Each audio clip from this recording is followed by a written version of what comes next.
आपके तरफ बनेगी, आप डटे नहीं डट सकते। एक घर का सदस्य शराब पीता है और मेरे ख्याल में 100 रुपया की बोतल आती होगी कम से कम, न तो जान नहीं, और वह एक दिन में ना 2 दिन में वो 100 रुपये की बोतल जरूर खराब कर देता होगा। और एक व्यक्ति बीड़ी पीता है, आजकल तो 5-6 रुपये का बंडल हो रहा होगा, 2-2 बंडल पी जा कम से कम। आप पीवा फिर पड़ोसी मांग ले दी एक बीड़ी, माचिस का खर्चा नहीं आ रहा। यानी एक महीने में 50 रुपये की शराब और 10 रुपये की बीड़ी, 60 रुपये, कितने हो गए? 1800 रुपये महीने का खर्चा, और माचिस रहेगी न्यारी। और कोई भुक्की खावे है, और कोई पान खाकर पेट थूके है, क्या मतलब है यो? खान की चीज़ रोटी खाओ, भाई सेब संतरे खा लो, पान खावे लाल मुँह थूके उड़ा बुरा हाल कर दें। तो इस तरह तम्बाकू खावें, तम्बाकू खान की चीज़ है, कमाल की याद, सेब खाओ, संतरे खाओ, काजू खाओ। तो इस तरह की बकवादियाँ त्याग देने से बहुत पैसा बचता है। उस पैसे को आप परमात्मा के लिए दान में, आने और जाने के किराए में लगाओ। आपके यहाँ आने का किराए का जो पैसा है, आने और जाने का, वो भी आपके पुण्य में गिनती होता है। पुण्यात्माओं देखो, जो जिनको ये ज्ञान नहीं, उन्हें तो माया माया दिखा है। अब जैसे एक किसान था, एक किसान खेत में गेहूं बोया था, बीज रहा था। और गेहूं कैसे बीजते हैं? एक लोहे की पाइप सी होती है, और उसका ऊपर का हिस्सा कीप जैसा होता, ऊपर से खुला, नीचे से पाइप, और हल्के पीछे बांध के बैल जोत के, और उस पाइप में के गेहूं जमीन में डाले जाते हैं। हल्स की फाली जो होती है गेहूं में खूड बनाती चलती है, एक लाइन सी खींच देती गहरी, और उसके अंदर से गेहूं डलता चला जाता है मिट्टी में, बीज, वो गेहूं के दाने, और ऊपर से मिट्टी ऑटोमेटिकली उस पर आ जाती है। एक कोई व्यक्ति था जो शहर में जन्मा, शहर में ही पला, और उसकी नौकरी लग गई यहाँ एक रूरल क्षेत्र में, ग्रामीण क्षेत्र में। वो पहली बार आया गाँव अपनी ड्यूटी पर। उसने देखा किसान खेत में गेहूं बोया था। वो देख के खड़ा हो गया, भाई वो क्या कर रहे हैं? उसने देखा कि गेहूं को एक थैले में डाल रखा काख में, और उसमें से उठा उठा कर पाइप के माध्यम से मिट्टी में गिर है, जमीन में डाल रहा है। तो उसने उस शहर के बाबूजी ने कहा, भाई रोकना रोकना रोकना। कहाँ रुक गया भाई, क्या बात है? किसान ने सोचा कोई रास्ता पूछता होगा, उसने बैल रोक लिए। वो कहने, तू क्या कर रहा है? अक मैं गेहूं बोऊ हूँ। किसान बोला, मैं गेहूं बो रहा हूँ। उसने कहा, तू तो गेहूं को बर्बाद कर रहा है, पता है देश में वैसे खाद्य सामग्री की कमी है और गेहूं की कमी है, तू नाश कर रहा है, जमीन में बर्बाद कर रहा है।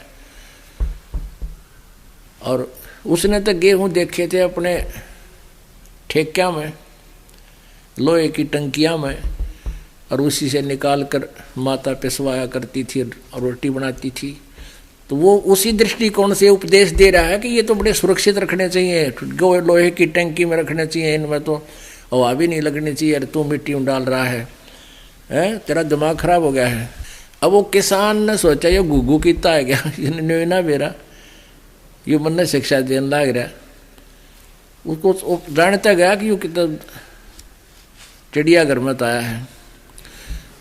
तो वो कहने लगा, उसने समझाया कि बाबूजी बात सुनो, मैं गेहूं को बर्बाद नहीं कर रहा, ये आज जो मिट्टी में डाल रहा हूं, आपकी दृष्टि में ये बर्बाद होते दिखे हैं, ये मुझे आबाद करेंगे।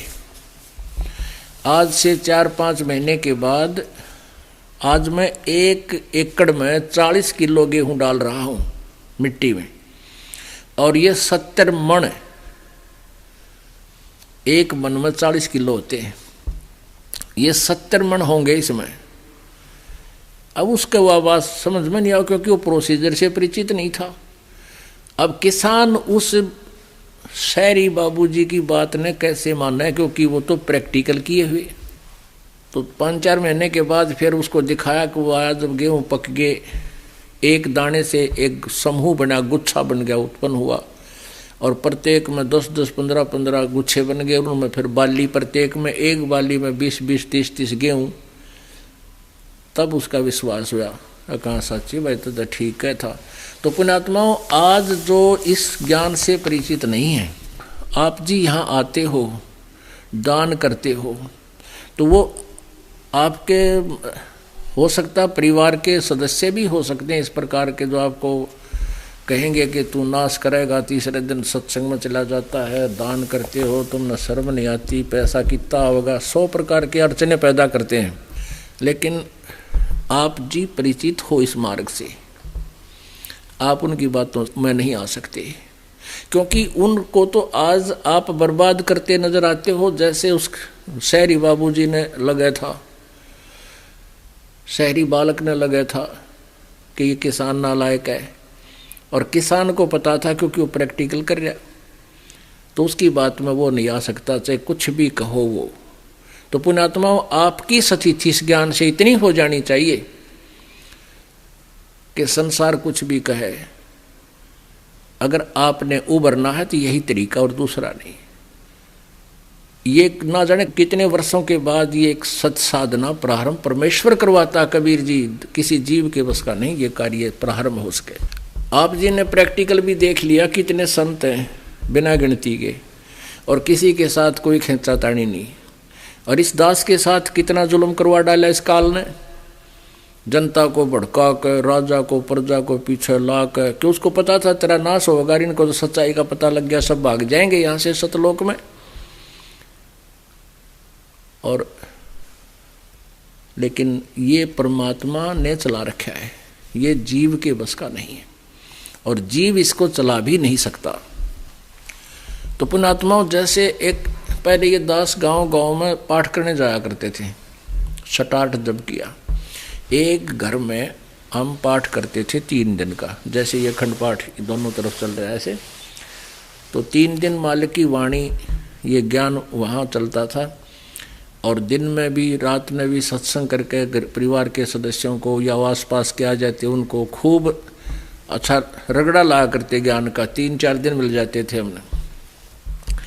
तो उनको ज्ञान से भी परिचित करवाते, और फिर उनके दुख तो इतने दूर हुए गिनती नहीं हो सकती।